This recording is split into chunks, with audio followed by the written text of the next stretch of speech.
Hello everyone, I am Anshul. Welcome to my channel, and here we are discussing about our next topic, which is leaf filter.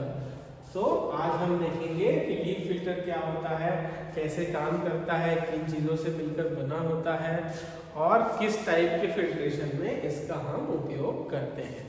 तो चलिए शुरू करते हैं। तो सबसे पहले लीफ फिल्टर करीब इसका नाम इसके डिजाइन के आधार पर लिया गया है कि इसमें जो केक प्रोड्यूस होने लगता है वो करीब लीफ के जैसा दिखने लगता है, या लीफ के जैसा ही ये दिखता है, इसलिए इसका नाम लीफ फिल्टर रखा गया है। उसके बाद हम देखते हैं कि इसका प्रिंसिपल क्या कहता है, ये किस सिद्धांत पर काम करता है। तो इससे पहले जो हमने फिल्टर पढ़ा था सेम टू सेम उसी सिद्धांत पर काम करता है। ये किस पर काम करता है, it works on the principle of surface filtration. ठीक है, सरफेस फिल्ट्रेशन के ऊपर ये काम करता है। इसमें वैक्यूम और प्रेशर क्रिएट करके हम प्रेशर जनरेट करने का काम करते हैं, या तो वैक्यूम के थ्रू या फिर हम प्रेशर लगाकर इस पर हम क्या करते हैं, प्रेशर जनरेट का काम करते हैं। ठीक है, नेक्स्ट पॉइंट आता है आपका क्या, कंस्ट्रक्शन का, कि क्या क्या चीजें हैं, कैसा बना हुआ है। तो आपको यहाँ पर दो डायग्राम दिख रहे होंगे। एक डायग्राम जो है वो इंस्ट्रूमेंट जब बेस रहता है, जब वो काम नहीं किया रहता है तो उस समय का है, और दूसरा वाला जब वो फिल्टर कर चुका है तब समय का है। तो सबसे पहले हम देखते हैं क्या आपका जो लीफ फिल्टर है ये बना होता है किससे, यूपीवीसी मटेरियल से ये बना होता है, पॉलीविनाइल क्लोराइड का मटेरियल होता है ये, उससे ये मैन्युफैक्चर किया जाता है। उसके बाद आप देखेंगे यहाँ पर कुछ नाम है कि यहाँ पर ये वाला जो एंड है, ये वाला जो एंड है, यहाँ पर से हम क्या करते हैं, फिल्ट्रेट को निकालते हैं। फिल्ट्रेट का मतलब होता है जब छलने के बाद जो लिक्विड हमको मिलता है उसको हम फिल्ट्रेट बोलते हैं। तो ये वाला जो पार्ट है इससे हम क्या करते हैं, फिल्ट्रेट को ऑब्टेन करते हैं।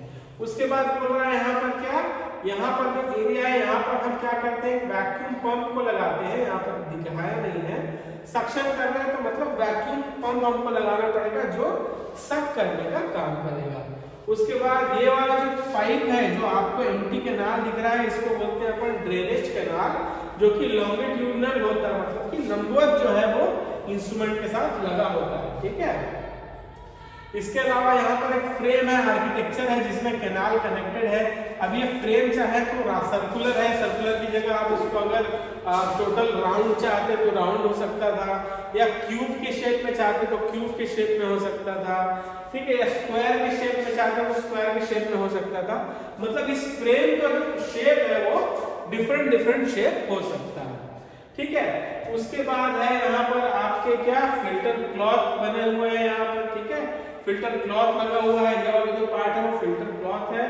फिल्टर क्लॉथ के बाद आपका जो ये वाला पार्ट है, ये जो होल्स हैं, ये होल्स क्या करते हैं, सक्शन करने का काम करते हैं। ठीक है, यही जो है होल्स जो है यहाँ पर दिखता नहीं है भाई, इंजीनियरिंग में आपको थोड़ा सा सोचना पड़ेगा, कॉन्सेप्ट लगाना पड़ेगा, क्योंकि यहाँ पर दिखता नहीं है। ये क्या है, यहाँ से ऐसे ऐसे कनेक्टेड है इसके साथ। ठीक है, ऐसे कनेक्टेड है। तो ये आपको थोड़ा सा अपना दिमाग यहाँ पर लगाना पड़ेगा। ठीक है, जो होल्स है यहाँ से सक्शन प्रोड्यूस होगा, ये ऐसे कनेक्टेड है। ठीक है, अब देखिए समझ में आ गया यहाँ पर क्या क्या चीजें हैं। होपफुली फिल्ट्रेट कहाँ से निकलता है, फ्रेम है, ये जो पूरा इंस्ट्रूमेंट है वो पीवीसी का बना होता है, यूपीवीसी का। ड्रेनेज कैनाल है, वहां पर जो ड्रेन करने का काम करती है, निकालने का काम करती है, और फिल्टर क्लॉथ वगैरह लगे हुए हैं। ठीक है, समझ में आया। चलिए, तो अब क्या करते हैं, हम इंस्ट्रूमेंट की वर्किंग को देखते हैं। ठीक है, वर्किंग को देखते हैं कि यह काम कैसे करता है। ठीक है, तो वर्किंग में क्या करते हैं, हम एक कंटेनर लेते हैं। ठीक है, एक कंटेनर लेते हैं।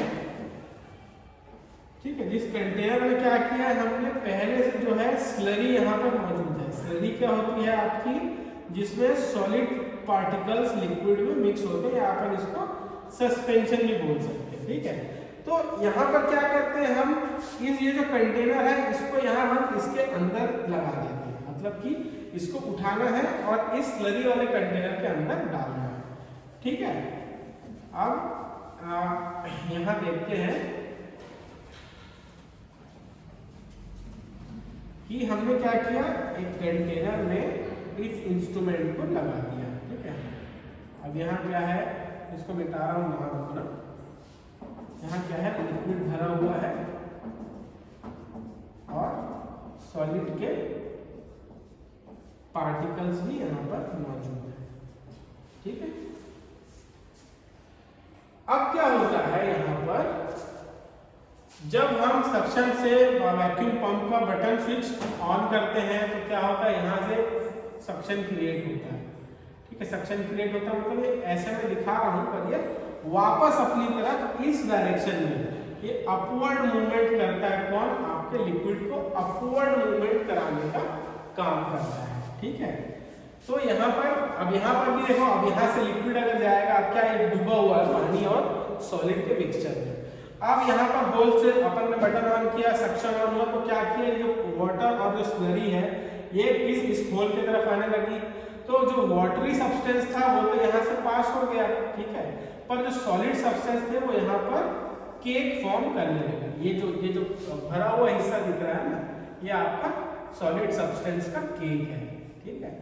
क्या हुआ, लिक्विड जो था वो अंदर आने लगा सक्शन ट्यूब्स के सहारे, ये गोल गोल ट्यूब्स के सहारे अंदर आया, उसके बाद आपके ड्रेनेज कैनाल में आया और यहाँ से ये ऊपर बढ़ता गया। यहाँ पर बंद होगा जहाँ से लिक्विड इसके अंदर ना आ सके, पर वैक्यूम जो है उसको खींच सके। अब वो खींचते हुए यहाँ से फिल्ट्रेट ऊपर निकल गया और फिल्ट्रेट निकलने के बाद यहाँ देख लेते हैं कि ऐसे ये जुड़ा हुआ है। हमने क्या किया है, लिक्विड में उसको डुबाया जहाँ से सॉलिड मटेरियल बाहर रुक गए और ये वापस यहाँ से ऐसे करके यूं करके फिल्ट्रेट यहाँ से निकल गया। यहाँ पंप लगा हुआ है, पंप का यहाँ पे भी क्लोजिंग होगा ताकि जो वाटरी सब्सटेंस है, जो फिल्ट्रेट है, वो आपके पंप में जाकर उसको खराब ना करे, ठीक है। बेस सिंपल सा है। अब केक जो है यहाँ पर जमा हो गया और आपका जो लिक्विड है, जो फिल्ट्रेट है, वो बाहर निकल गया और फिल्ट्रेशन की जो प्रोसेस है वो कंप्लीट हो गई। अब क्या करना है हमको, भाई अब केक को हटाना है। तो केक हटाने के लिए क्या करेंगे, हम यहाँ पे अभी हम वैक्यूम दे रहे थे, वैक्यूम देने के बाद हम क्या करेंगे, यहाँ से एयर प्रेशर देंगे, ठीक है। मोटर की सहायता से एयर प्रेशर देंगे तो ये जो वापस तक कर रहा था वापस इसको ढकेलेगा। तो जैसे ही ढकेलेगा ये जो केक है यहाँ पे साइड में गिरते जाएंगे और आपकी मशीन जो है वो क्लियर हो जाएगी। बहुत ही सिंपल सा फंडा है, कुछ नहीं किया हमने, अपने इंस्ट्रूमेंट को लिया, इंस्ट्रूमेंट को हमने क्या किया, डिप किया, किसमें, स्लरी के अंदर डिप किया, इंस्ट्रूमेंट को ऑन किया। इंस्ट्रूमेंट ऑन करने के साथ क्या हुआ, वैक्यूम जो है क्रिएट हुआ। वैक्यूम के कारण जो स्लरी थी, स्लरी का जो फिल्ट्रेट था वो फिल्टर मीडिया के थ्रू होके स्लरी का जो फिल्ट्रेट था, जो वाटरी सब्सटेंस था, वो अंदर आ गया और जो सॉलिड मटेरियल था वो फिल्टर मीडिया के ऊपर सरफेस पे यहाँ पर जमा हो गया, जिसको हम केक बोलते हैं। फिल्ट्रेट जो है यहाँ से ऊपर जाकर यहाँ से निकल गया फिल्ट्रेट वाले से और केक यहाँ जमा हो गया। बाद में केक जब फिल्टर हो गया, केक को हटाने के लिए इंस्ट्रूमेंट को दोबारा अगर यूज करना है तो हम क्या करेंगे, वैक्यूम पंप को हटा के दूसरा एक फोर्स प्रेशर वाला पंप लगाएंगे, जो क्या करेगा, एयर प्रेशर जनरेट करेगा। और यहाँ से जब एयर प्रेशर हम देंगे तो इन होल्स के सहारे क्या होगा, एयर प्रेशर बाहर मारेगा और जो केक है वो बाहर गिर जाएगा और आपका इंस्ट्रूमेंट क्लीन हो जाएगा। बहुत ही सिंपल है पर इंपॉर्टेंट है, आपके एग्जाम में आ सकता है। आप देखते हैं इसका यूज, तो इसको यूज करते हैं removal of solid when less about 5%, means जब 5% या उससे कम सॉलिड मटेरियल रहता है आपका स्लरी में, तब इस इंस्ट्रूमेंट का यूज किया जाता है। अब इसका एडवांटेज देखते हैं, तो it is a simple technique, ठीक है, सिंपल टेक्निक है। Number of unit can increase to enhance the filtration area. भाई एक मान लीजिए ये आपका फिल्टर मीडिया है, अब मैंने क्या किया, ये मेरा इंस्ट्रूमेंट है, इसके अंदर डाल के सक करने का काम कर रहा है, ठीक है। तो अब क्या बोल रहा है कि अगर एरिया बढ़ाना है तो बहुत सारे हम लाइन से कन्वेयर में बहुत सारे इंस्ट्रूमेंट ऐसे लगा दिए और नीचे हमने फिल्टर यूनिट लगा दी, कि नीचे हमने लगा दिया स्लरी लगाते हैं, तो क्या होगा, एरिया बढ़ जाएगा, एरिया बढ़ जाएगा तो फिल्ट्रेशन जल्दी जल्दी होने लगेगा। उसके बाद बोल रहा है no labour cost, labour cost नहीं है क्योंकि ये एक असेंबली, एक कन्वेयर बेल्ट में ऐसे ऐसे लगे रहते हैं। तो भाई अगर कोई भी काम मैनुअली की जगह इंस्ट्रूमेंट से हो रहा है तो वहां पर लेबर का कॉस्ट जो है कम हो जाता है और चीजें आसानी से होने लगती हैं, पैसे कम खर्च लगते हैं। उसके बाद वॉशिंग इफिकेसी इज हाई, जब हम हाई प्रेशर के थ्रू यहाँ पर प्रेशर हम डालते हैं तो जो केक का रिमूवल है, जो वॉशिंग है वो अच्छे से हो जाती है, जिसके कारण क्या बोल रहा है यहाँ पर, इंस्ट्रूमेंट को आसानी से क्लीन किया जा सकता है। ठीक है, ये एडवांटेज है। डिसएडवांटेजेस आपको नहीं दिया मिलेगा। डिसएडवांटेज में आप देख सकते हो कि टाइम कंज्यूमिंग है, ठीक है, थोड़ा टाइम लगता है, स्लो है, मतलब कि हमको एडवांटेज ज्यादा लिखना है, डिसएडवांटेज कम। थोड़ा आप लिख सकते हो कि अब महंगा इक्विपमेंट है और आपके कन्वेयर में लगता है, तो टाइम कंज्यूमिंग इंस्ट्रूमेंट है, चीजें आपको बनानी पड़ती है, ठीक है, करना पड़ेगा, थोड़ा सा सोचना पड़ेगा। तो ये था आपका क्या, फिल्टर लीफ। ठीक है, होपफुली समझ आ गया होगा। नहीं आया तो कमेंट सेक्शन में आप पूछिए या मुझसे पर्सनली पूछिए, आपको बिल्कुल मैं हेल्प करूंगा। So thank you so much.